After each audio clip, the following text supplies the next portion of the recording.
देखो बच्चों, अभी हमारा चैप्टर जो शुरू होने वाला है वो है लाइन्स एंड एंगल, रेखाएं और कोण। ठीक है, तो इसमें सबसे पहले जो पहली एक्सरसाइज करने के लिए कुछ कोणों के बारे में हमें जानकारी होनी चाहिए। अगर उतने कोण हमको पता है तो पहली वाली एक्सरसाइज तो हो जाएगी। फिर उसके बाद दो समांतर रेखाएं से जो कोण बनते हैं उसको सीखेंगे, कितने कोण बनते हैं वो दूसरे वाले एक्सरसाइज में जाएगा। लेकिन ठीक है, सबसे पहले तो हम बात करते हैं किसकी, जैसे न्यून कोण, अधिक कोण और समकोण। आप समझते हो, कोई दिक्कत नहीं होगी इसमें। तो समकोण कैसा होता है? 90 डिग्री। जैसे ये समकोण है, ठीक है, बिल्कुल सीधा है ये। अब ये कोण कौन सा है? न्यून कोण, अधिक कोण, समकोण। न्यून कोण कम है ना 90 से, और ये कौन सा है? ये अधिक कोण है, ये 90 से ज़्यादा है। किसी को कोई समस्या इस चीज़ में? पता है नहीं सबको? ठीक है, न्यून कोण, समकोण, अधिक कोण, ये तीनों चीज़ें आपको पता है, ज़्यादा हम डिस्कशन नहीं करेंगे इस पर। इसके बाद आपको जो कोण पढ़ने हैं वो पूरक और संपूरक, सप्लीमेंट्री और कॉम्प्लीमेंट्री। पूरक और संपूरक, इसको बोलते हैं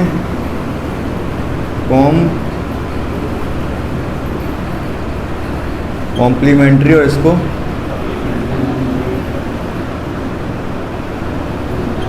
कॉम्प्लीमेंट्री और सप्लीमेंट्री एंगल। ठीक है, तो क्या होते हैं भाई? ये दो पूरक कोण, जैसे अगर मैंने लिख दिया यहाँ पर 30 और 60, ये एक दूसरे के क्या हैं? पूरक हैं। क्यों पूरक हैं? क्योंकि दोनों का योग कितना है? 90 अंश है। अगर मैंने लिख दिए 30 और 150, ये दोनों कैसे हैं?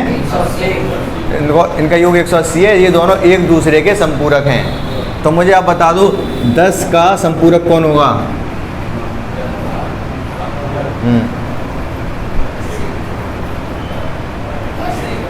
क्या? अरे संपूरक कह रहा हूँ, 170। 10 का संपूरक होगा 170। दोनों का योग 180 आना चाहिए ना संपूरक के लिए। अगर मैं आपसे पूछूं 7 का पूरक कौन सा होगा?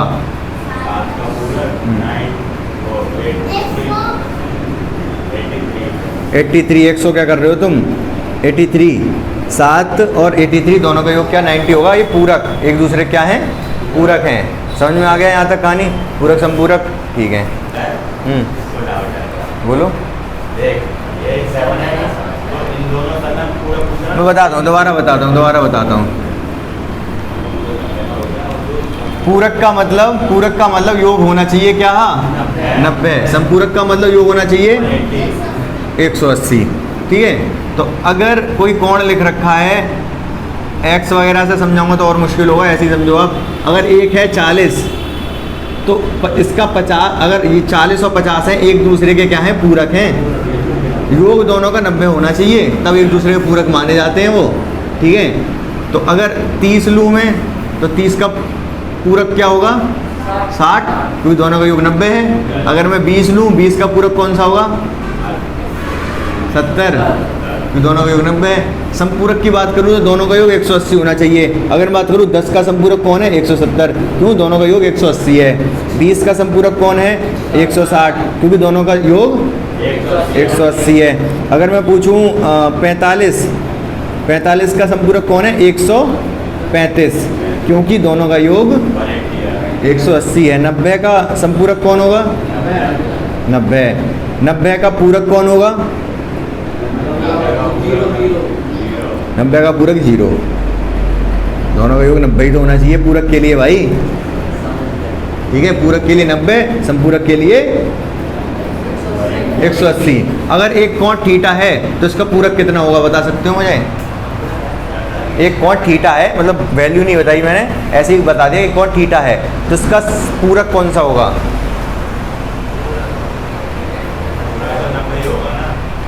90 माइनस थीटा। अभी तक यही तो काम कर रहे थे आप। जैसे अगर मैं पूछूं 60 का पूरक क्या होगा? 30। कैसे निकाला ये आपने 30? 90 में से माइनस कर दिया 60 को। वही मैं कह रहा हूँ, अगर थीटा कोई कोण है तो अगर इसका पूरक पूछा जाए तो क्या करोगे? इसको 90 में से माइनस कर दोगे। बात समझ में आई है नहीं? क्लियर है सभी को? अगर कोई कोण दे रखा है थीटा, तो इसका संपूरक क्या होगा?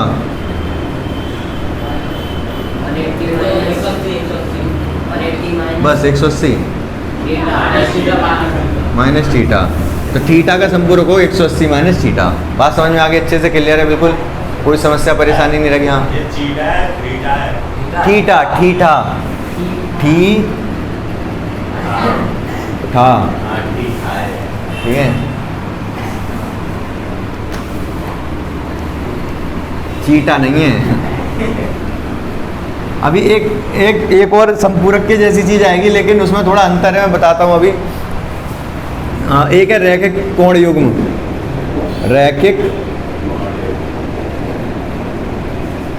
युग्म कोण या कोण युग्म बोलेंगे शायद, कोण युग्म।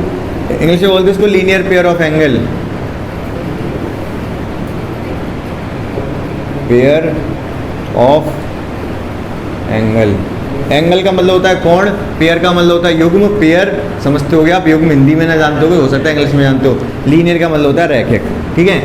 तो रैखिक कोण युग्म का क्या मतलब होता है कि अगर इसमें भी दोनों कोणों का योग 180 होता है, जैसे संपूरक में होता है ना, वैसे यहाँ पर ही होता है। लेकिन यहाँ पर एक कंडीशन होती है कि अगर कोई लाइन है, एक सीधी रेखा है, कोई मुझे बता सकता है यहाँ से लेके यहाँ तक कितना कोण है? ये 180 है। और पूरा कितना है ये? 360। पूरा अगर कोई घूम जाए तो 360 अंश घूम जाता है, 360 डिग्री घूम जाता है, ठीक है, ये बात आपको पता है। और आधा घूम जाए तो 180। अगर मान लो ये कोई लाइन है, ठीक है, ये कोण अगर 30 है तो ये वाला कोण कितना होगा?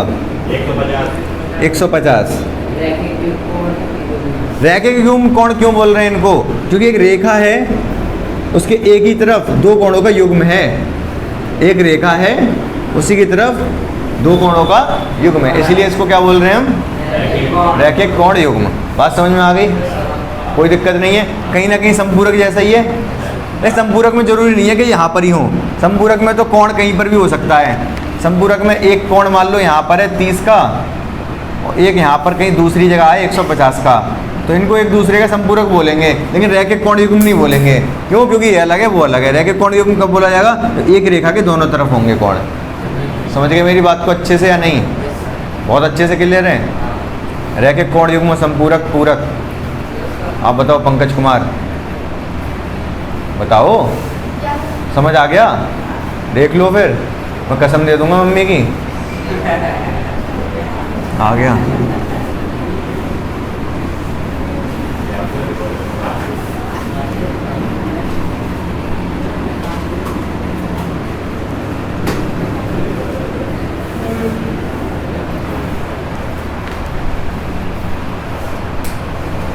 अभी एक बात बताऊंगा आपको, ऐसे इस पर नहीं बता सकता, रिकॉर्ड हो रहा है, बाद में बताऊंगा जब इसको पॉज कर देंगे तो। कसम से ही रिलेटेड है। फिलहाल अब आगे आते हैं, कोणों के बारे में थोड़ी और चर्चा कर लें, फिर रेखा के बारे में भी चर्चा करनी है हमको, ठीक है। कौन सी रेखा? ये जो रेखा होती है, इसके बारे में। एक वो एक्ट्रेस है, उस रेखा के बारे में बात नहीं करेंगे। जानते हो रेखा को आप? रेखा एक हीरोइन है। हीरोइन नहीं कहते उनको, एक्ट्रेस बोलते हैं, एक्टिंग करते हैं वो, इसलिए। हीरोइन कौन होती हैं फिर? अच्छा, उनको तो एक्ट्रेस बोलते हैं, वही तो कह रहा हूँ मैं। वो हीरोइन नहीं होती हैं। हीरोइन है हमारी रानी लक्ष्मीबाई थी। और जो हमारे एथलीट होते हैं, जो हमको गोल्ड वगैरह, उनको आप हीरोइन कह सकते हो एक बार को। मीराबाई चानू वगैरह हैं, बहुत सारे हैं, मतलब हमारे देश का नाम रोशन कर रहे हैं, उनको आप हीरोइन कह सकते हो। लेकिन ये कोई हीरोइन थोड़े ना है। कैटरीना कैफ, करीना कपूर एक्टर हैं, ये एक्टिंग करते हैं, प्रदर्शन करते हैं ये। तो अब इधर आओ अपने बात पे जल्दी से। दो पूरक, संपूरक और हो गए, रैखिक कोण युग्म हो गया, और भी कोई एक शीर्षाभिमुख कोण रह गया। शीर्षाभिमुख कोण क्या होता है? ध्यान से, नाम क्या है इसका? शीर्षा बे भी आएगा, बे प्रमुख। इंग्लिश में बताऊं इसको क्या कहते हैं? हाँ, वर्टिकली अपोजिट एंगल।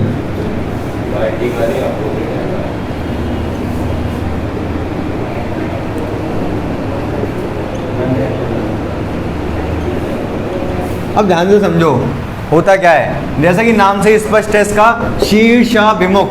शीर्षाभिमुख का क्या मतलब है? शीर्ष और विमुख मतलब काटना शीर्ष, और शीर्ष माने सर, और विमुख मतलब हाँ अरे शीर्ष विमुख का मतलब है ये मान लो ये शीर्ष है, ठीक है, ये इधर देख रहा है, और इसका शीर्ष है ये इधर देख रहा है, इनके शीर्ष है विमुख, एक अपोजिट, समझ रहे हो ना? इनके शीर्ष क्या हैं? अभी इनके शीर्ष सम्मुख हैं एक दूसरे के, ठीक है, एक दूसरे की तरफ देख रहे हैं, बात कर रहे हैं ये, ठीक है, जो भी बात कर रहे हो। अब कैसे हो गए? पहले ये दोस्त थे, अब इनमें नाराजगी हो गई, तो ये दूसरे इधर मुँह, इसने इधर मुँह घुमा लिया, इसने इधर मुँह घुमा लिया, तो ये क्या हो गया? शीर्षाभिमुख। समझ गए कि नहीं? शीर्षाभिमुख क्या होता है? तो कैसे बनता है शीर्षाभिमुख कोण? सबसे पहली बात, अभी देखो जब हम क्वेश्चन वगैरह करेंगे तब ध्यान से समझना, दो जब रेखाएं होंगी ना, दो ये यही दो रेखाएं होनी चाहिए। कंफ्यूज करने के लिए आपको कुछ कभी एक ऐसा रेखा दे देगा, मान लो कुछ भी देगा, तो शीर्षाभिमुख कैसे चेक करोगे आप? ये वाली रेखा और ये वाली रेखा, मिटा क्यों दी मैंने? ये लाल से बनाऊंगा। ये वाली काली और ये वाली लाल के बीच में इधर कौन सा कोण बन रहा है? ये इधर ये वाली काली और यही ये वाली लाल और यही वाली काली के बीच में कौन सा कोण बन रहा है? ये, तो ये शीर्षाभिमुख है, ठीक है। इसको फिलहाल मैं हटा ही दे रहा हूँ। इसका शीर्ष उधर है, इसका शीर्ष इधर है कि नहीं? शीर्षाभिमुख वर्टिकली अपोजिट, नाम भी वही है, वर्टिकली अपोजिट। अपोजिट का मतलब एक दूसरे से अपोजिट। बात समझ में आ गई कि नहीं आपको? तो शीर्षाभिमुख कोण भी समझ में आ गया। अभी देखना सारे कोणों को मैं कितने अच्छे से समझाऊंगा, एक नाम से ही स्पष्ट होंगे सारे कोण आपको, काम की तो जरूरत पड़ेगी नहीं उनकी। हो गए सारे कोण। पहली वाली एक्सरसाइज तो इतनी कोणों से हो जाएगी। रेखा के बारे में हल्का सा और समझ ले रहे हैं। हाँ, रेखा देखो होता क्या, रेखा किसको बोलते हैं? लाइन को। कैसी होती है रेखा? हाँ, ये रेखा है, हाँ, ये फिलहाल तो कुछ है ही नहीं। क्यों नहीं है? रेखा खंड कह सकते हो फिलहाल इसको। क्या कह सकते हो? रेखा खंड। उसमें भी डॉट लगाने पड़ेंगे यहाँ पर, एक ये एक ये। ये क्या है? रेखा खंड। क्यों है ये रेखा खंड? बताता हूँ मैं अभी। दो रेखा एक्चुअली होती क्या है? रेखा का कोई अंत नहीं होता। ये इधर भी चलती चली जा रही है, इधर भी चलती चली जा रही है। ये क्या है? रेखा। समझ गए कि नहीं? इसी रेखा को मैं थोड़ा सा इसका भाग काट के अलग निकाल लूँ, ऐसे इतना भाग काट के मैंने अलग निकाल लिया, यहाँ से लेके यहाँ तक, तो ये रेखा का खंड है कि नहीं? खंड मतलब हिस्सा। तो ये क्या है? रेखा का खंड, इसलिए इसको बोलेंगे रेखा खंड, जो कि मैंने उधर समझाया था। बात वही है, समझे कि नहीं? रेखा खंड। दूसरी बात ये है कि मैं यहाँ से तो इसको काट के यहाँ से फिक्स कर दूँ, लेकिन इधर ये चलती चली जाए, तो अब ये क्या है? जल्दी बोलो। अरे ये है किरण। अरे किरण ऐसी तो होती है, लाइट जब निकलती है एक ही जगह से निकलना शुरू होती है, दूसरी फिर तो चलती चली जाती है। किरण ऐसी तो होती है, तो इसको क्या बोलेंगे हम? किरण। ठीक है, इसको इंग्लिश में लाइन, इसको लाइन सेगमेंट, इसको रे। क्या बोलते हैं इसको? रे। रे मतलब किरण। ये रेखा खंड मतलब लाइन सेगमेंट। ठीक है, क्लियर है साथ तक सब कुछ? रेखा भी क्लियर हो गया आपको। और अच्छा, ये रेखा नहीं है क्या?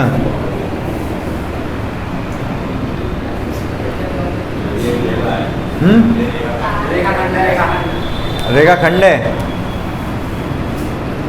अब हाँ, रेखा है ये रेखा है कि ये रेखा है? दोनों ही रेखा हैं। फिर अंतर इसको क्या बोलोगे? इसको कुछ अंतर तो होना चाहिए। सही बात कह रहे हो बिल्कुल। ये टेढ़ी मेढ़ी रेखा है, वक्र रेखा है, और ये सीधी रेखा है। ठीक है, सरल रेखा है ये। ठीक है, ऐसा नहीं है कि ये रेखा नहीं है। तो यहाँ तक हमारा पहली एक्सरसाइज के लिए कंसेप्ट क्लास खत्म हो गई। इतने कंसेप्ट से पहली एक्सरसाइज हो जाएगी आपकी। अब हम आ जाते हैं कहाँ पर? पहली एक्सरसाइज पर। आ जाओ फटाफट। पहले क्वेश्चन में पहला ही बताऊँ क्या? पहला ही बताऊँ क्या? बहुत सिंपल है। तो बता दे रहा हूँ, फटाफट देख लो इसको। एक ये लाइन है ए बी,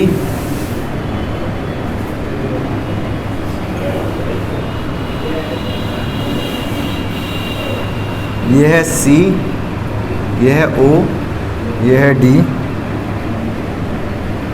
ये है ई। ठीक है, क्या पूछ रहा है? आकृति में दर्शाए गए जो भी लिखा है question number 1, A B C D बिंदु ऊपर प्रदर्शित कर दिए। कोण ए ओ सी प्लस कोण B O E equal to कितना है? 70 डिग्री। और बी ओ डी कोण बी ओ डी कितना है? 40 अंश। तो बी ओ ई तो हमें क्या क्या बताना है? ये दिया है, ये क्या है? ये हमको दिया गया है। और फिर क्या लिखूं? पूछा है, सिद्ध नहीं करना है, ज्ञात करना है। ज्ञात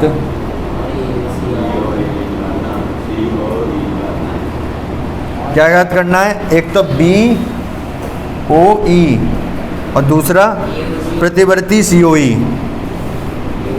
प्रतिवर्ती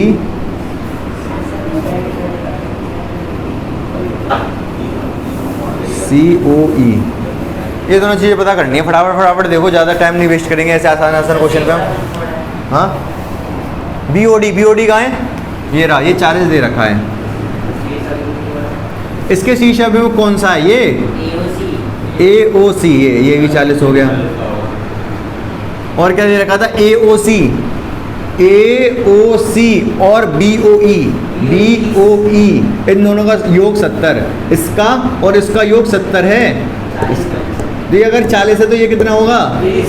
30। समझ पाए कि नहीं समझ पाए आप लोग? ये बताओ पहले तो। मैं कह रहा हूँ जैसे पहले तो उसने दिया हमको ये 40 है भाई, ठीक है। अब ये कह रहे हैं इसका और इसका योग 70 है, मान लो इसके और इसके पास 70 रुपये हैं। तो ये शीर्ष अभिमुख से पता चला कि ये 40 है। अगर इसके पास 40 रुपये हैं तो इसमें कितने बचे? 30।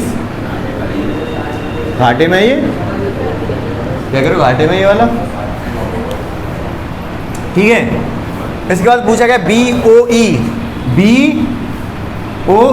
ई पूछा, ये तो आ ही गया। कौन बी ओ ई? अच्छा, थोड़ा बहुत लिख देते हैं। जैसे पहले बी ओ ई पता करना। बी ओ ई क्या होगा? 70 माइनस एंगल ए ओ सी। तो 70 ए ओ सी कितना है? 40।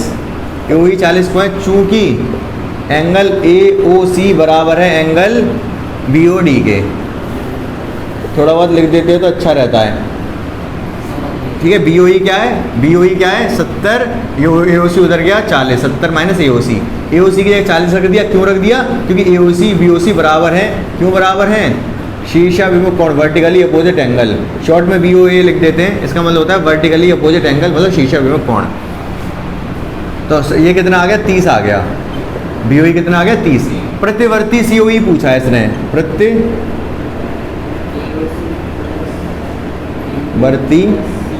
सी ओ ई। सी ओ ई का प्रतिवर्ती का क्या मतलब? सी ओ ई है कहाँ?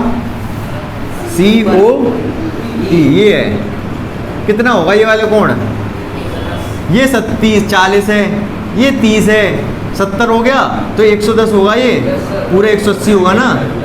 ठीक है, तो इस चीज़ को पहले सी ओ ई निकाल लें हम, प्रतिवर्ती बाद में निकालेंगे।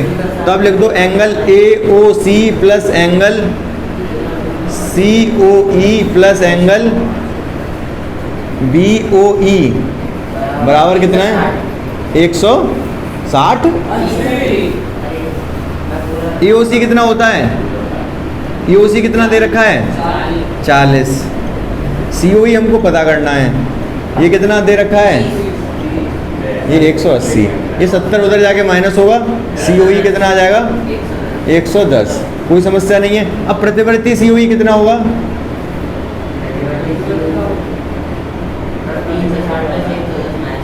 360 में से 110 माइनस कर देंगे, कितना आ जाएगा? ये 250। आसान है। प्रतिवर्ती का मतलब क्या होता है? प्रतिवर्ती का मतलब ये होता है जैसे ये कोई कोण है, इसका प्रतिवर्ती क्या होगा? इसका रिफ्लेक्स। इंग्लिश में प्रतिवर्ती को क्या बोलते हैं? रिफ्लेक्स। ठीक है, तो अगर ये कोण है इसका प्रतिवर्ती जस्ट इसका उल्टा, मतलब 360 में से माइनस करके आएगा। तो 110 आया था तो 360 में 250 आ गया। पहला क्वेश्चन सुनाओ, दूसरा क्वेश्चन पढ़ो। तो बहुत आसान है ये, रेशो के क्वेश्चन अगर आपको करने आते होंगे तो आप इसको आसानी से कर पाओगे।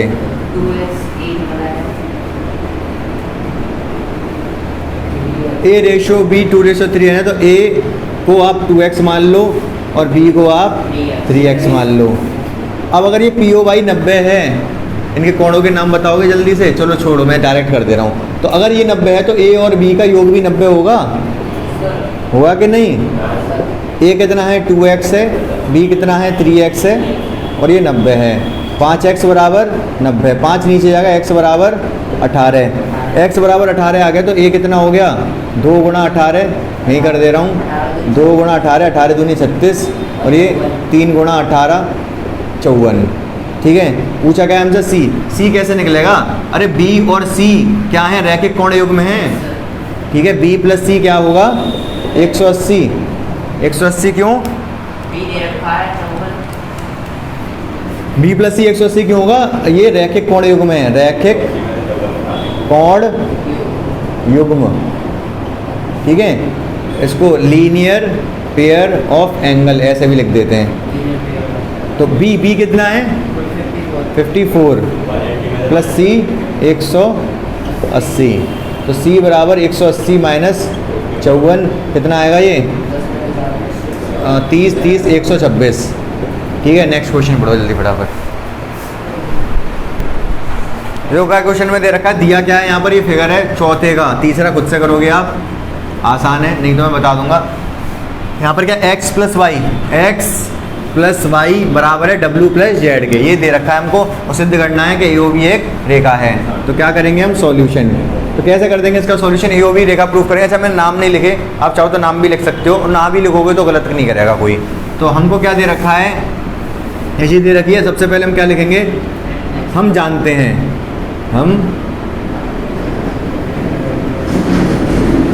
क्या जानते हैं? x plus Y plus Z plus W बराबर 360। चारों एंगल हो गए ना, पूरा सब पूरा एंगल बन गया ये, तो पूरा तो 360 का होता है। ठीक है, अब मैं एक काम कर लेता हूँ, x plus Y, W plus Z की जगह x प्लस वाई लिख ले रहा हूँ। ऐसा कैसे लिख लिया? चूंकि x प्लस वाई बराबर है किसके? w प्लस जेड के, तो w प्लस जेड की जगह x प्लस वाई लिख सकता हूँ, कुछ गलत नहीं कर रहा, इसी ने कहा है हमसे। ठीक है, ये x और x 2x हो गया, ये y और y 2y हो गया, बराबर 360 हो गया। 2 ले लूँगा मैं कॉमन, x प्लस वाई 360, 2 से जाएगा ये 180 बार, तो x प्लस वाई कितना आ गया? 180। यदि x प्लस वाई 180 है तब AOB एक सरल रेखा होगी। अगर ये इन दोनों का योग 180 है, हमने पहले ही बताया ना, अगर कोण 180 है, ये वाला 180, मतलब ये तिरछी नहीं है, सीधी जा रही है ये। समझ पा रहे हो ना आप? कंफ्यूजन रह गया आपको? पक्का? हल्का फुल्का पहले से भी पढ़ रखा है ना आपने ये, तो अच्छी बात है, फिर तो समझ आ गया होगा। ठीक है, नेक्स्ट क्वेश्चन देखो फिर।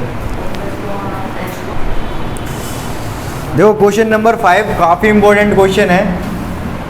जो CBSE वाले बच्चे हैं उनका करीब में वो जब तक उनके नंबर अच्छे नहीं आते, फुल में से फुल नहीं आते, तब तक मैं डेली टेस्ट लेता हूँ, डेली एक्स्ट्रा टाइम में बुलाता हूँ। तो उनको 5-6 बार टेस्ट लिए होंगे, 5-6 बार ये मैंने क्वेश्चन दिया है उनके टेस्ट में, 5th वाला। आप सोच सकते हो, जैसे जिस बच्चे के नंबर अच्छे नहीं आए, फिर वो अगले दिन दोबारा आता है। जिसके अच्छे आते जाते हैं उसको दोबारा टेस्ट नहीं देना पड़ता है। आपका भी ऐसे ही सिस्टम होगा। अभी तो आपका सिलेबस थोड़ा जल्दी करा रहे हैं, उसके बाद आपको नानी याद दिला दी जाएगी। ठीक है, ये दे रखा है, जैसे POQ एक रेखा है, OR रेखा, Q लंबे इसीलिए ये 90 अंश है। बाकी जो सब दे रखा है, हमें प्रूफ क्या करना है? सिद्ध करना है। इंग्लिश में लिख दे रहा हूँ, टू प्रूव मतलब सिद्ध करना है। क्या सिद्ध करना है? Angle ROS R O S बराबर किसके है, half angle Q O S minus angle P O S. ठीक है, ये चीज़ हमको सिद्ध करनी है। हम क्या करेंगे यहाँ से, सॉल्यूशन मतलब हल नहीं चलाना है, सॉल्व करना है इसको। तो देखो बहुत आसान है ये क्वेश्चन। किसके बारे में, किसको सिद्ध करना है हमें, आर ओ एस कहाँ है, ढूंढो इसमें जल्दी से, कहाँ है आर ओ एस,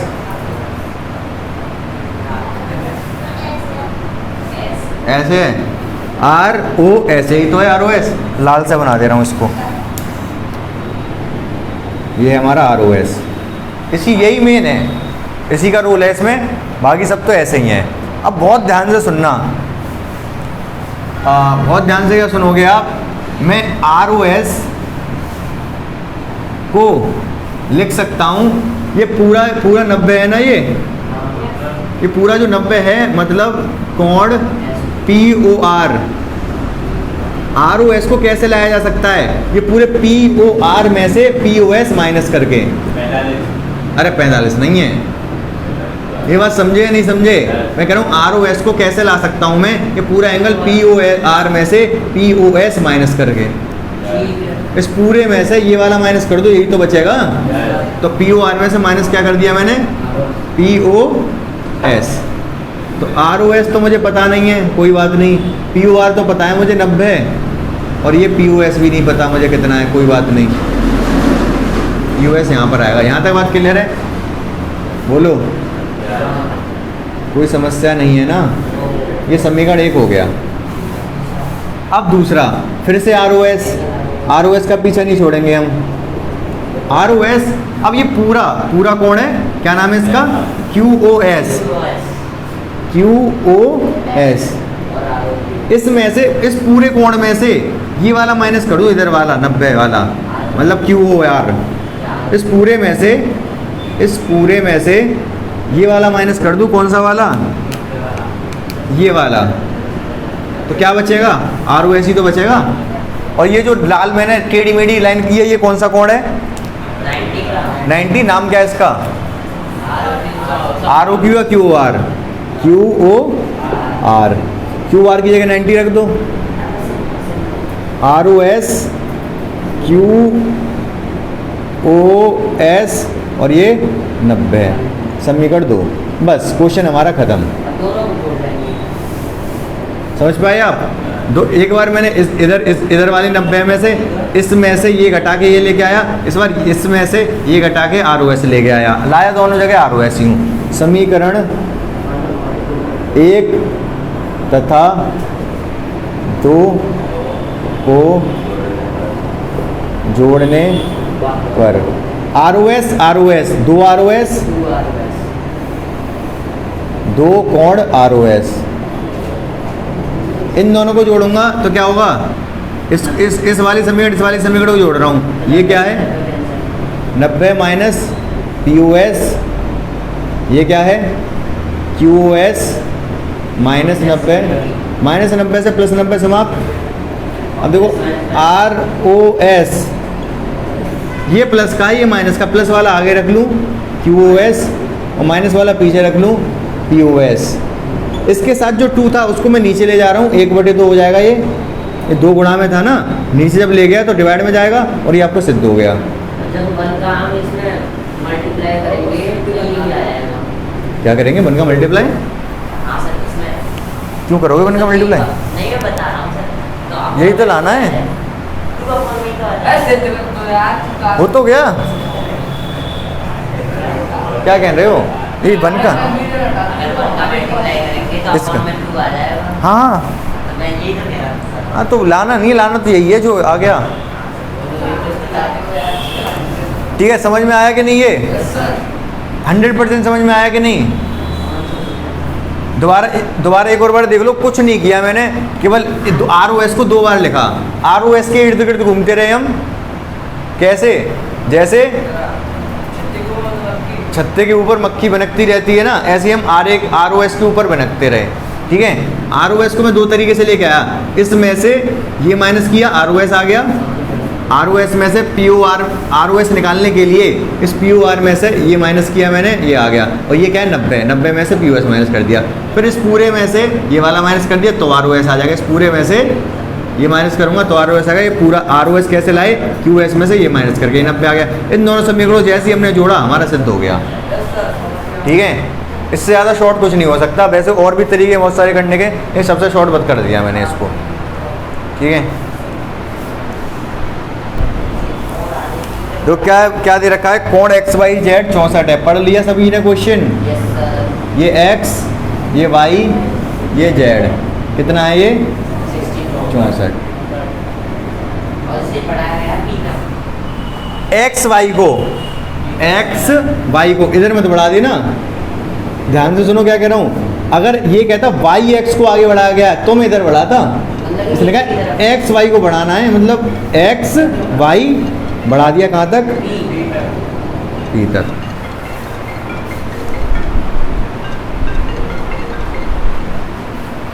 ठीक है, पी तक आगे बढ़ा दिया ये, और फिर आगे क्या कहा,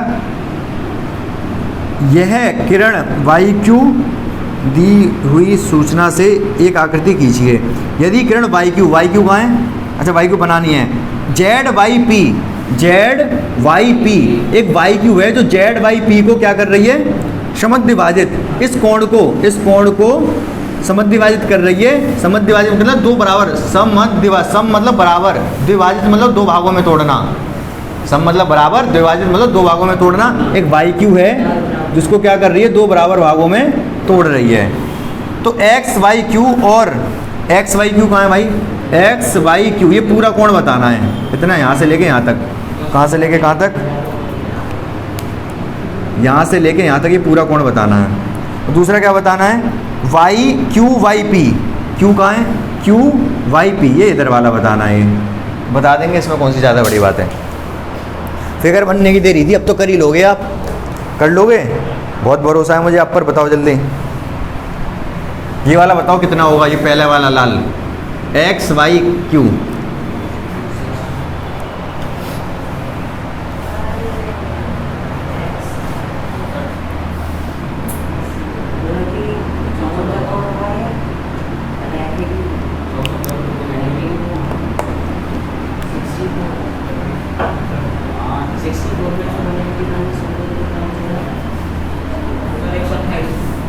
एक 128 कैलकुलेट भी कर दिया आपने।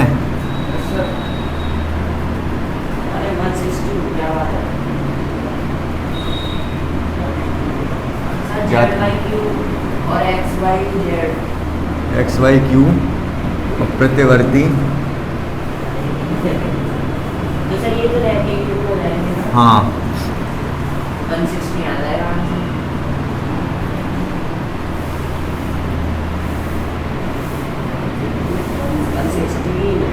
तो कैसे करेंगे, आपको एक बात समझ में आ रही होगी, जो एक्स वाई जेड है और जेड वाई पी है, ये रेखे के गुण है, ये वाला और ये पूरा, ये दोनों काले, ये पहला काला दूसरा काला, ये दोनों क्या है, रेखे के गुण है कि नहीं, दोनों का योग 180 होगा।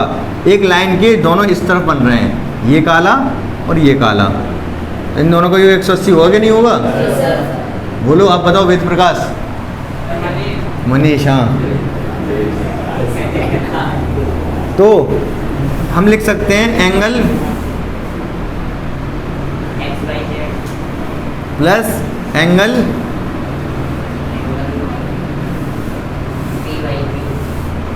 Z Y P, Z Y P 180 होगा, क्यों, लीनियर पेयर ऑफ एंगल, रैखिक कोण युग्म। ठीक है, अब ये हमें दे रखा है 64,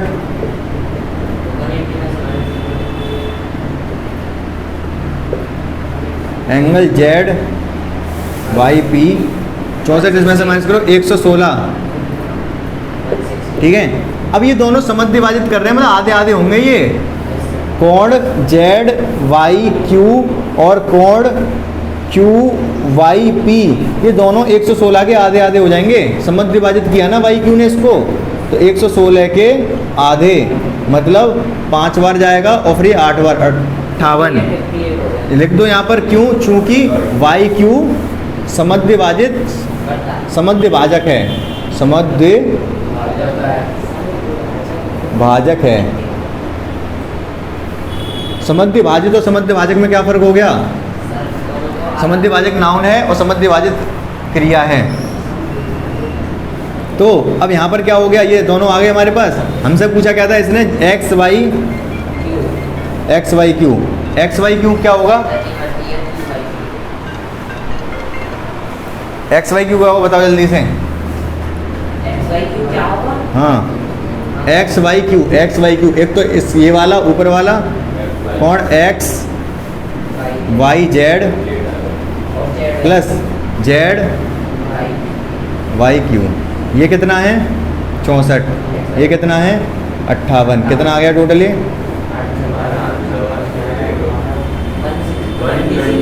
1।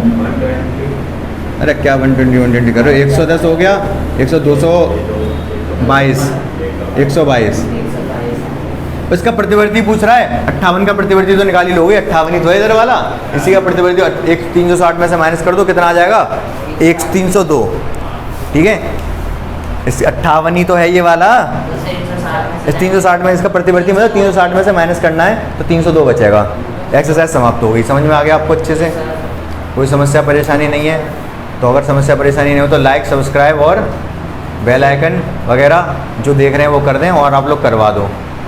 ठीक है।